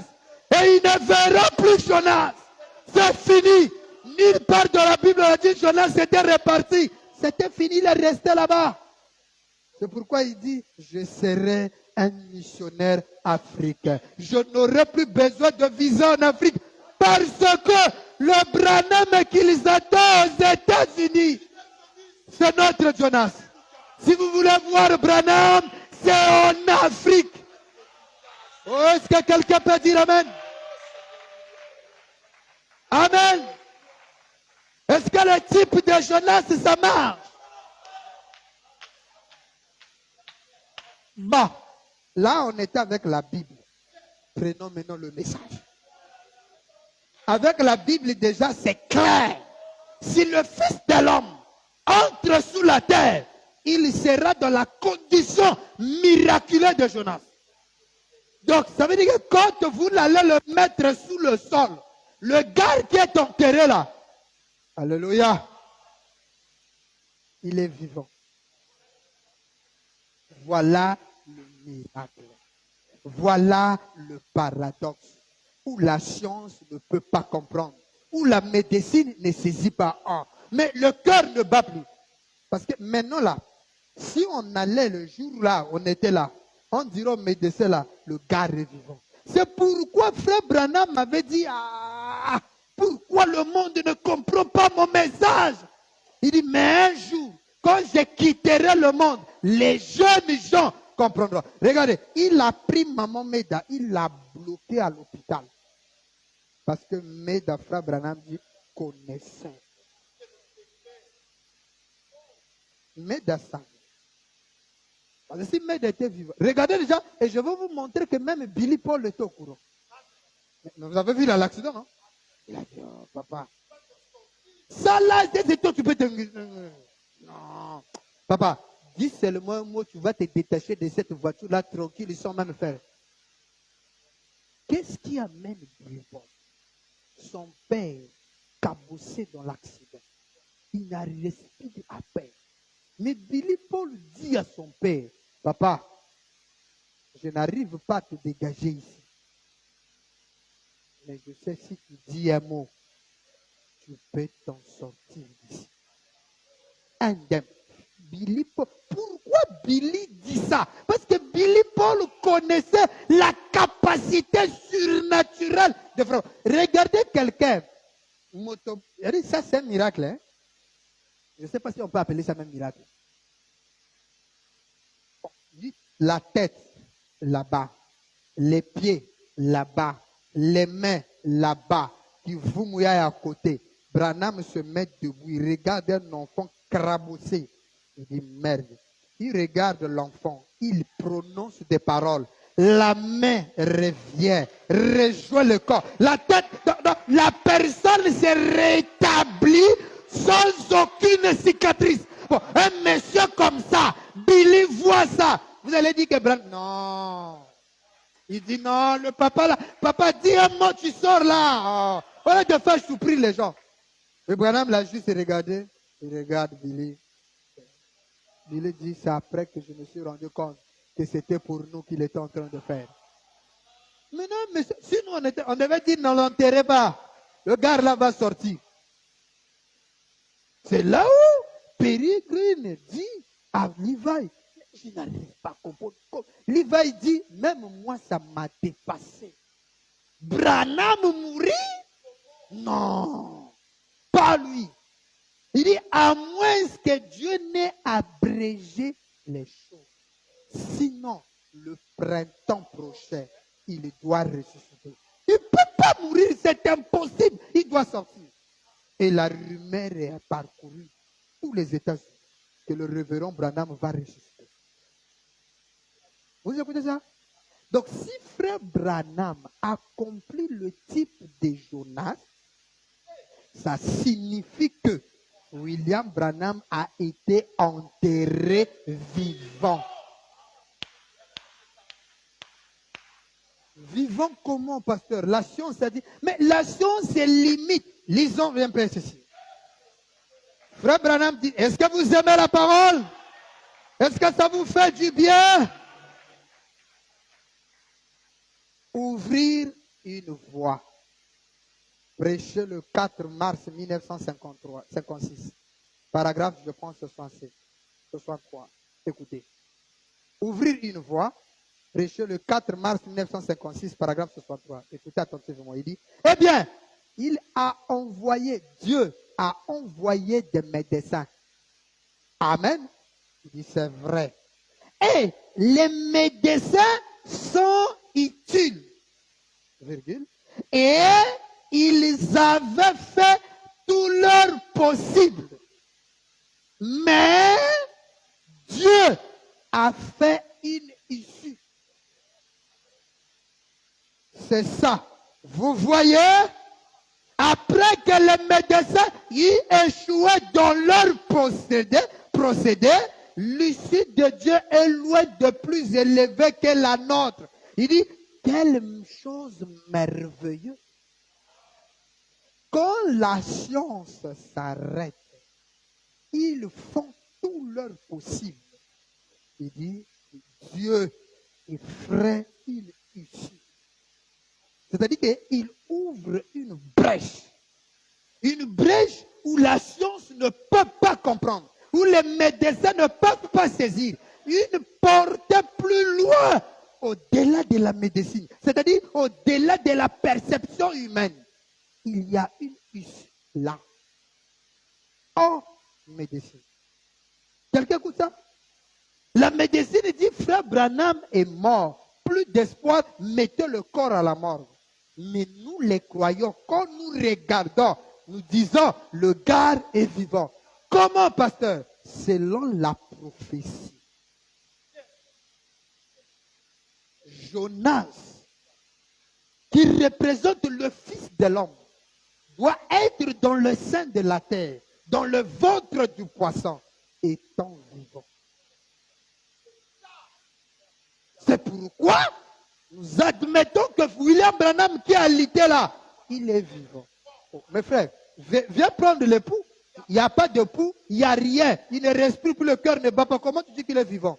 C'est toi qui dis qu'il est mort. Moi, je vois une autre issue. Parce que c'est Jonas, la reine de Séba. Prenons ça. Le 19 janvier 61. Écoutez. 70e paragraphe. Remarquez. La reine de Séba prêchait le 19 janvier 1961 soir. Paragraphe 70. Écoutez. Remarquez cette génération. Cette génération méchante et adultère. N'est-ce pas? Demande un signe et ils l'obtiendront. Quelle sorte de signe? Le signe de la résurrection. Point. Il n'est pas mort, mais il est vivant.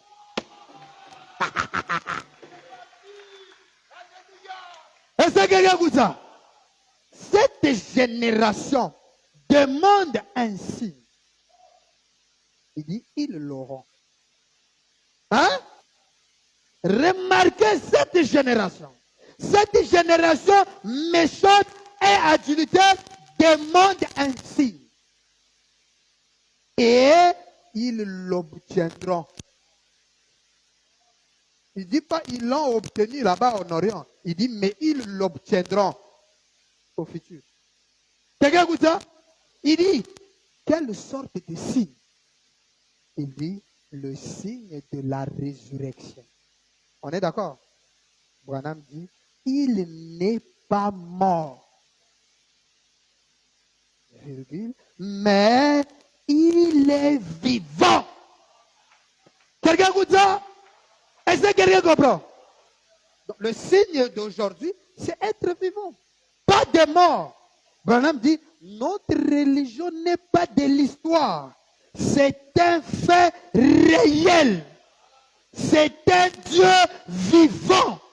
C'est une expérience vivante comme il en était du temps de Jonas. C'est une expérience vivante comme il en était au temps de Jonas. Qu'est-ce que Jonas a fait? Il était vivant dans le ventre du poisson. Branham dit cette expérience-là, réelle, arrivera aujourd'hui. L'expérience de Jonas. Est-ce que quelqu'un me suit? Prenons encore ouvrir une voie. Écoutez maintenant très attentivement. 104, 105 et 106. Je lis d'abord 104. Parce que c'est ça, faire une issue. C'est ça, ouvrir une voie. Le signe de Jonas. Frère Branham vient de dire que le signe de Jonas, ils auront le signe de la résurrection. Quoi? Branham dit, il n'est pas mort, virgule, mais il est vivant. Alors, s'il est vivant, nous avons un Dieu vivant. Ce n'est pas une histoire, mais c'est un fait réel. Et ce fait réel, Branham dit, c'est une expérience vivante, comme il en était du temps de Jonas.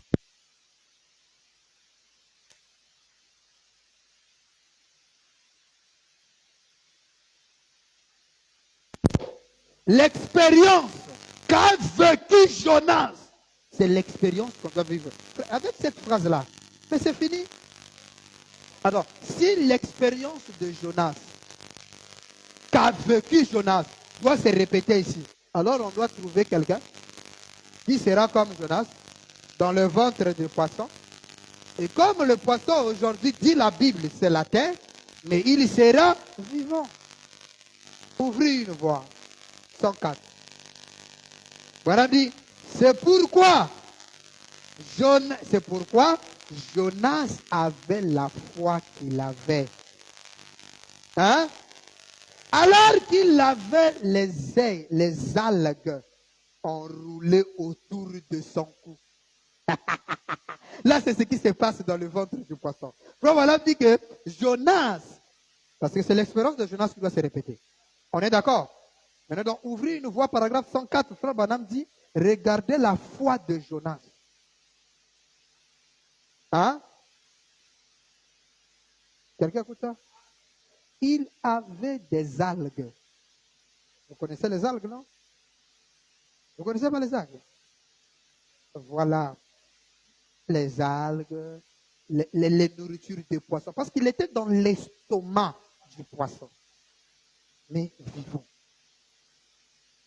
Jonas de la Bible, là.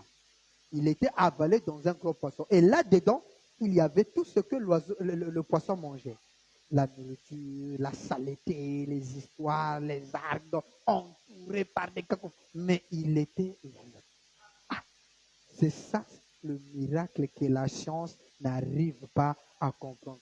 Comment vous ne prouverez jamais, vous ne montrerez jamais à un scientifique qu'un être vivant, un être humain, peut rester vivant dans le ventre d'un poisson. Mais nous, on vit grâce à ce qu'on appelle l'oxygène. Et l'oxygène, c'est ce qui fait que la planète Terre soit vivable. C'est-à-dire que quand tu respires, tu fais ça. Ouais, tu respires à l'aise. C'est l'oxygène. Il y a 9 planètes sur la galaxie. On dit qu'il y en a beaucoup, hein, plus de 11, on a découvert encore d'autres planètes. Mais les planètes-là n'ont pas l'air. Ils ne peuvent pas respirer. Ils sont suffoqués. Et ceux qui vont là-bas, dans la Lune et dans les autres planètes, ils sont obligés d'amener de l'air comme des sacs d'eau. Et ils portent des casques. Et les casques-là, ils respirent grâce à l'air qui est dedans. Vous voyez? Donc, comment le poisson, comment un être humain, d'abord dans l'eau, on a des problèmes. Maintenant, combien de fois dans le ventre d'un poisson? Mais tu meurs. Scientifiquement, le monsieur est mort. Ça, c'est là où la science n'arrive pas à comprendre. C'est pourquoi les croyants scientifiques, comme madame dit, l'Église est devenue tellement scientifique qu'ils ne croient plus au surnaturel. Et les croyants scientifiques, les frères et les sœurs scientifiques, maintiendront que Frère Branham n'est pas mort parce qu'il est là à lutter dans la tombe. Oui, scientifique. Mais nous parlons du miracle. Frère Branham dit, la science, nous remercions les médecins. Mais là où les médecins s'arrêtent, Dieu ferait une issue. Vous ne voyez pas le miracle là? Comment Jonas respirait dans le ventre? Hein? Maintenant, pourquoi Frère Branham va prendre cette histoire et le ramener à notre jour? Regardez, il continue, il dit, entouré des algues, enroulé tout autour de son cou, et qu'il était là dans le sucre du ventre du gros poisson. là, au fin fond de l'eau. Mais regardez encore plus grave. Il va où? Au fin. Quand le poisson là a avalé Jonas, il est allé au fin fond s'asseoir. Il n'a pas du coup voyagé pour aller le vomir à Ninive. Non, il est allé digérer Jonas. C'est le temps où les gens crient, Frère Branham est mort, on l'enterre. Ah vraiment, ah vraiment, ah Branham, ah Branham, ah Branham. Il est au fin fond. Message de goût, hein? Message bon quand tu as voulu de la révélation. Il vit au fin fond de l'océan, sur une mer orageuse. Il a dit, Jonas, dans le ventre du poisson, dit, ce sont des vanités. Les algues là qui l'entouraient, la nourriture du poisson, toutes ces histoires qui l'empêchaient de parfois de bien. Il dit, ce sont des vanités mensongères. Mais une fois de plus, oh Dieu, il fait même la prière dans le sein de la terre. Frère, est-ce que l'expérience de Jonas, Frère Branham a compris le type de Jonas?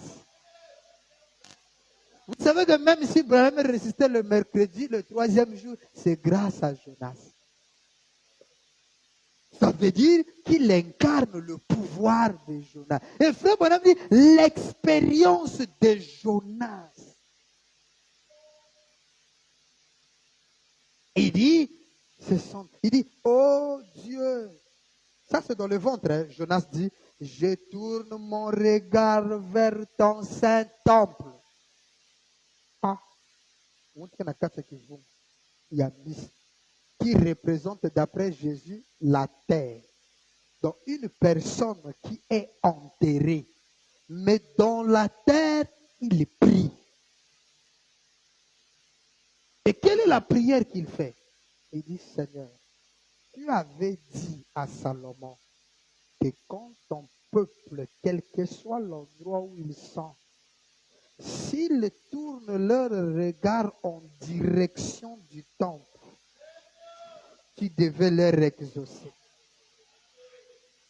C'est ce que les musulmans ont compris. C'est pourquoi un bon musulman ne prie jamais en tournant la Mecque. Il met le tapis en direction de la Mecque.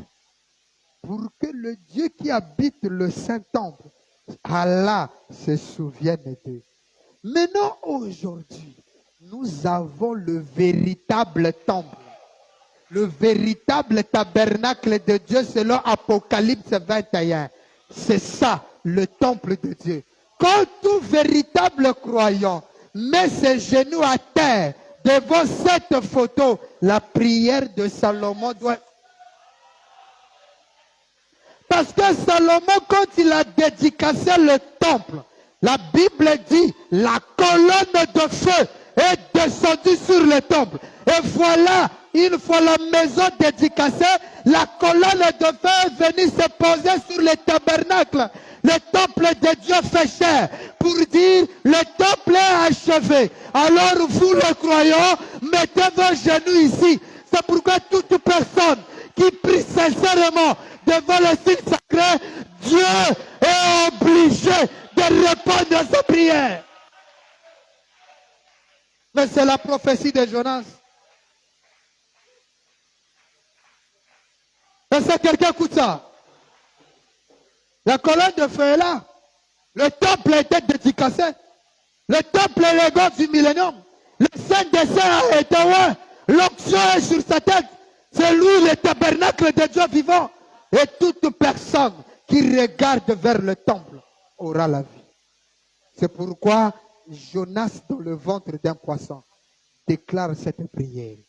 Et quand il fait cette prière, Frère Branham dit, Dieu a fait quelque chose. Qu'est-ce que Dieu a fait? Il a fait une issue pour Jonas.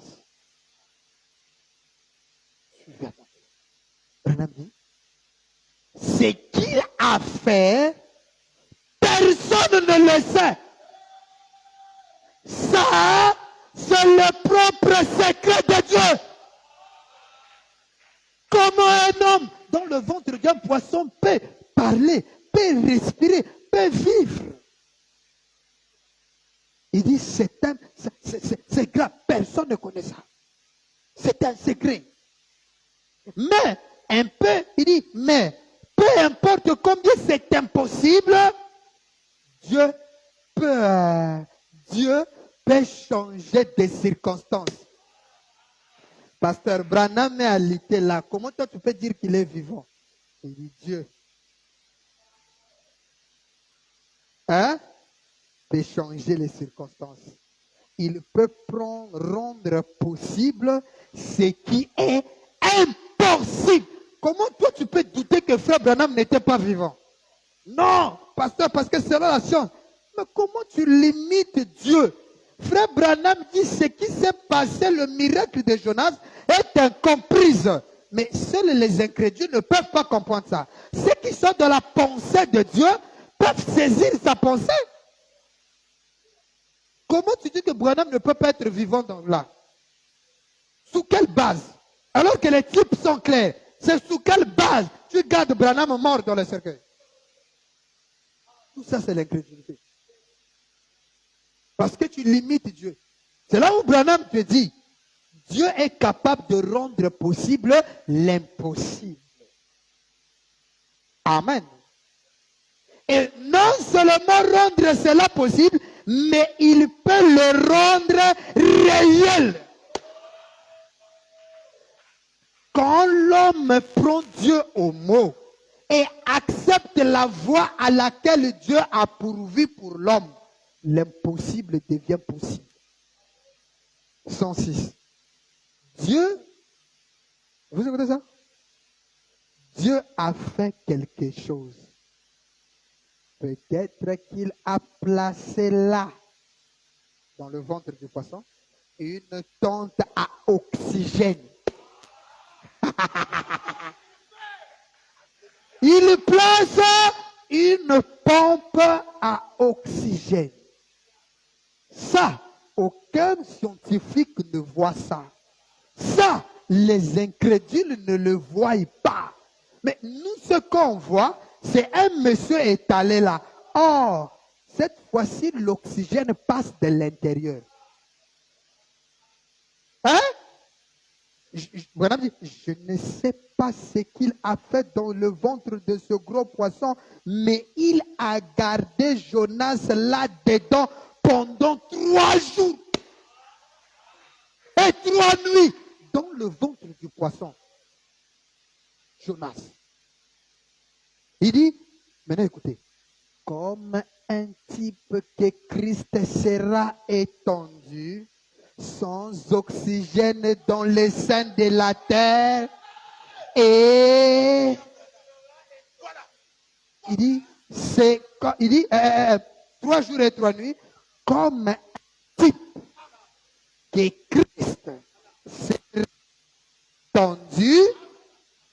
serait étendu sans oxygène, il ne respire plus, dans les seins de la terre, et qu'il en sortirait de nouveau.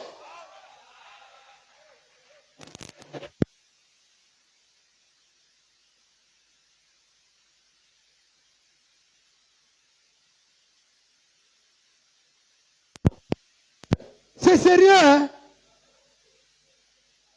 Il dit, cela montre que Christ serait étendu.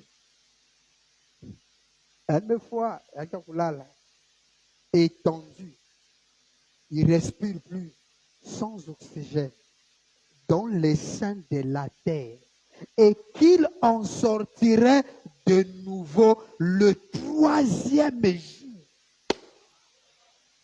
C'était un type. Il a fait une ici et il le fera toujours.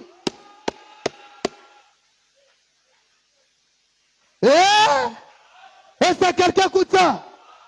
Il a fait une ici et il le fera toujours. Donc, frère Branham est allé là-bas. Le gars là n'est pas mort. Il était vivant.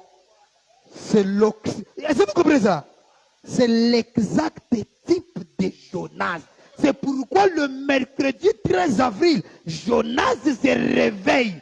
La terre, qui est le ventre du poisson, vomit Jonas. Et quand il sort, nous voyons Jonas ici.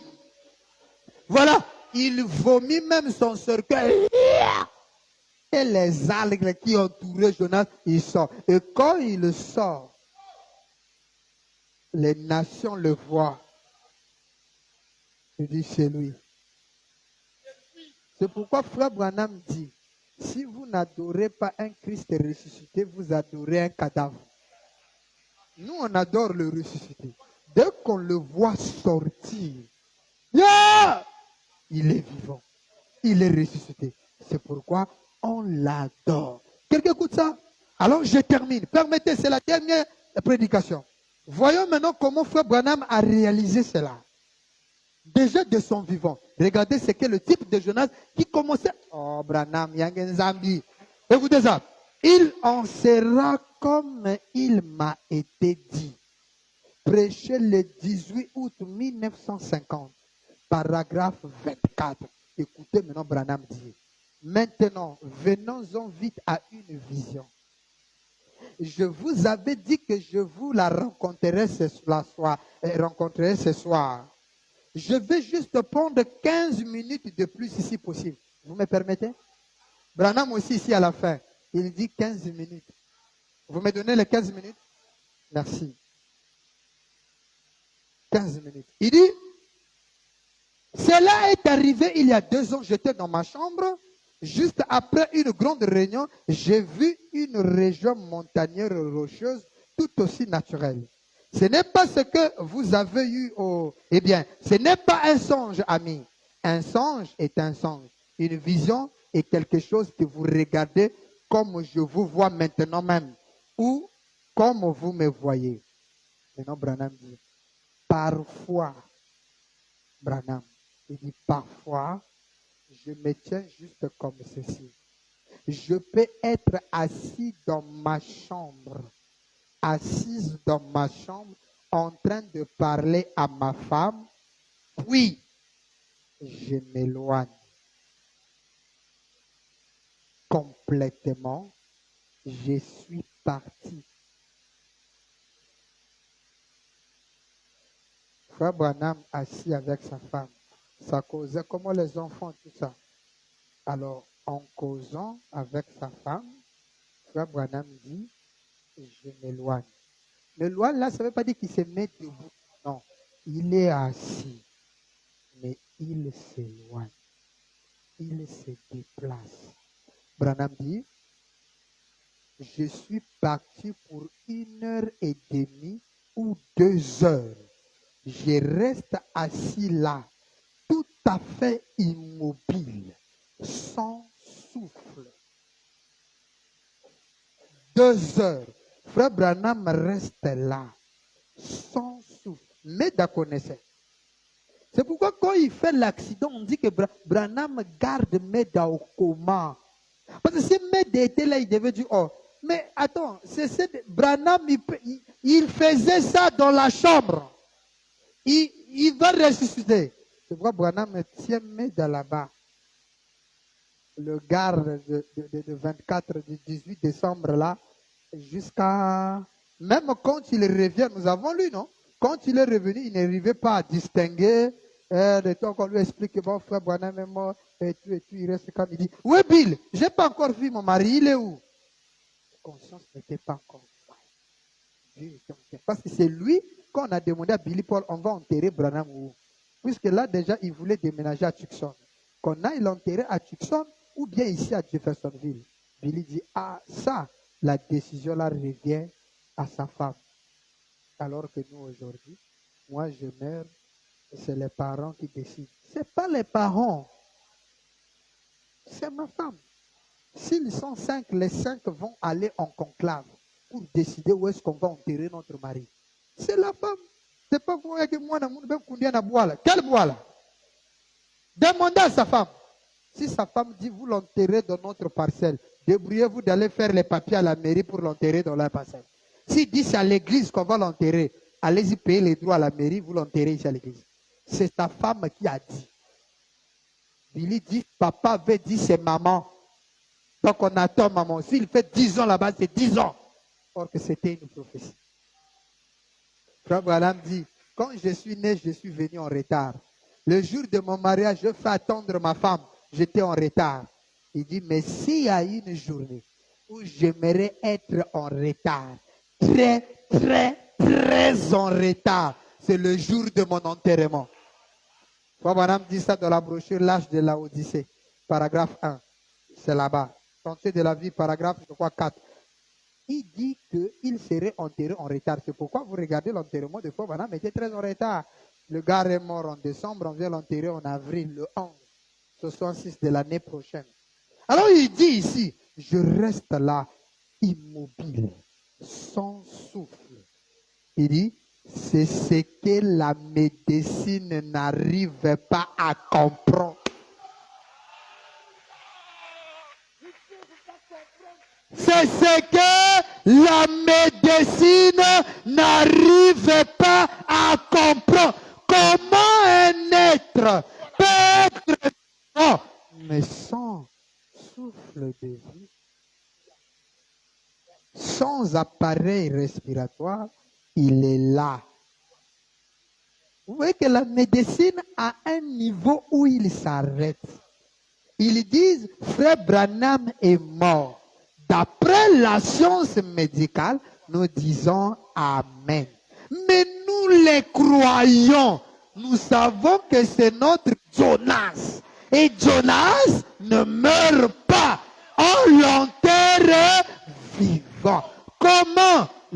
Comment tu expliques ça, pasteur? C'est inexplicable. Mais nous, le médecin, on a dit qu'il est mort. Il dit ça dépasse votre domaine. C'est là que dit, la médecine n'arrive pas à comprendre. Comment un être peut être vivant? Aïe, aïe, aïe, aïe, aïe, aïe, aïe, aïe, aïe. Mais c'est notre Jonas. Et ça, la médecine ne comprend pas le miracle de Jonas. Comment un homme peut être vivant dans le ventre d'un poisson pendant 3 jours? Ça dépasse. Branham dit, Branham déjà faisait ça. C'était les exercices déjà qu'il était en train de faire. Pour la grande événement. Il dit, c'est ça que la médecine n'arrive pas à comprendre. Quand il n'y a même pas aucun souffle, vous pouvez placer un appareil aussi efficace que vous aimeriez placer à mon nez, aucun souffle méditant. Aucun souffle. Mais ma respiration, mon cœur bat tout bonnement. Mais ils ne comprennent pas cela. Branham dit, et moi, je suis parti dans un autre région, dans un autre monde. Hein? Et une fois revenu à vous, vous avez exactement ce que Dieu avait dit. Donc, pendant que Frère Branham est allé là, vous avez dit, mais pasteur, mais il ne respire plus, il ne bouge plus. Non, il est allé dans un autre monde. Ne vous en faites pas. Il va revenir. Et quand il revient, il se réveille. Et quand il se réveille, c'est le vomissement du poisson. Jonas sort. Est-ce que vous comprenez cela? Donc il y a un niveau où l'aspect scientifique ne peut pas comprendre.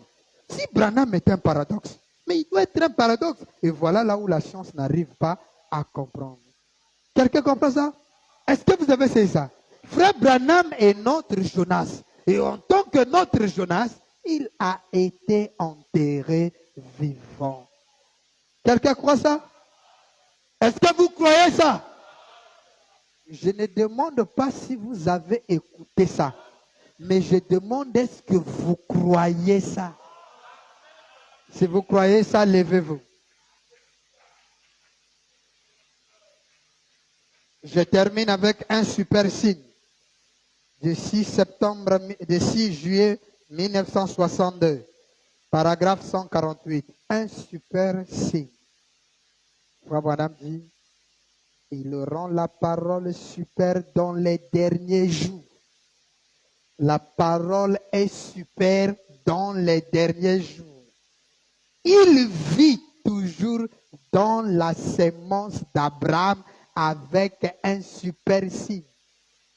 Est-ce que vous êtes sémence d'Abraham? Merci.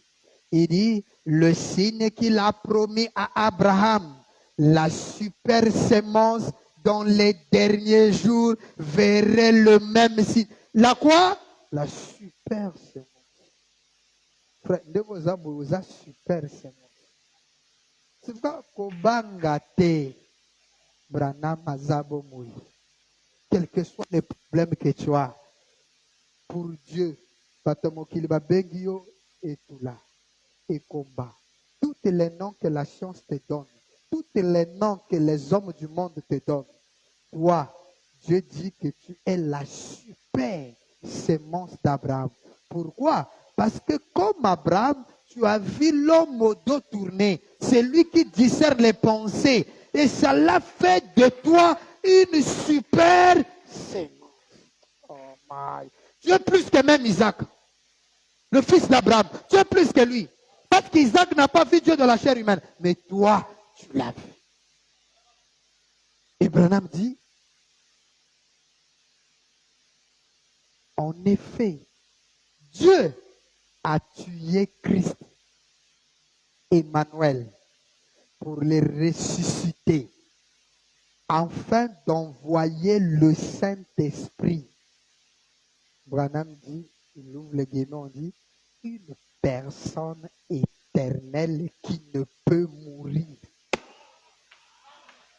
Dieu a tué Jésus, l'a ressuscité. Et, est-ce que vous avez ça? Il dit, Dieu a tué le Christ, Emmanuel, pour le ressusciter, afin d'envoyer le Saint-Esprit. Donc, si on a tué Jésus, c'était pour que le Saint-Esprit vienne. Oh, Frère Branham dit que quand Jésus était mort à la croix, l'eau était sortie. Après, il y a eu le sang. Après, on a dit, quelqu'un est sorti de lui. Et c'est quelqu'un-là, c'est le Saint-Esprit qui était confiné. Maintenant, Branham dit, le quelqu'un-là, le Saint-Esprit-là, Branham dit, c'est une personne. Et une personne a les membres supérieurs et les membres inférieurs. C'est ça une personne. Maintenant, Branham dit, ce Saint-Esprit-là, c'est une personne éternelle qui ne peut mourir. Hein? Pour vivre dans l'église afin de produire ceci-là. De tous nos psychologues, de tous nos grands docteurs, de tous nos théologiens vivant sur terre aujourd'hui, il n'y en a pas eu un seul capable de produire ça. Quelqu'un écoute ça? Il est le Saint-Esprit. Et le Saint-Esprit ne meurt pas. Quelqu'un écoute ça? Avec nos têtes inclinées. Je sais que Branham est vivant. Il ne peut jamais mourir. Le Saint-Esprit ne peut jamais mourir. Il est vivant pour l'éternel. Oh oui, moi je sais que Branham est vivant, il ne peut jamais mourir. Oh oui, le Saint-Esprit